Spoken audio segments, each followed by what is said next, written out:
Dans cette vidéo, nous allons nous intéresser aux diastéréoisomérie, avec deux carbones asymétriques, voire plus.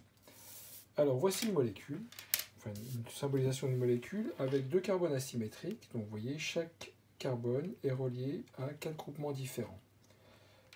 Donc il y en a deux ici, pour simplifier. Et voici une isomère de cette molécule. Alors, voilà, ici, plutôt que je reprenne. Voilà. Donc cet isomère, quand vous regardez bien ici, sur le premier carbone asymétrique, vous avez une symétrie par rapport à un miroir. Donc la première partie ici est symétrique. Donc si on n'avait que ce premier carbone asymétrique ici, on pourrait dire que les deux molécules ne sont pas superposables alors symétriques, on voit bien ici, donc ce sont des énantiomères.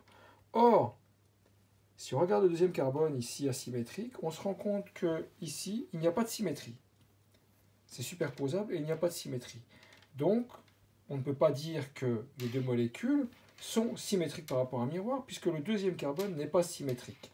Donc, les molécules ne sont pas chirales, puisqu'elles ne sont pas symétriques, et donc, ce ne peut pas être des énantiomères. Donc, dans ce cas, on dit que ces deux molécules sont des diastéréoisomères.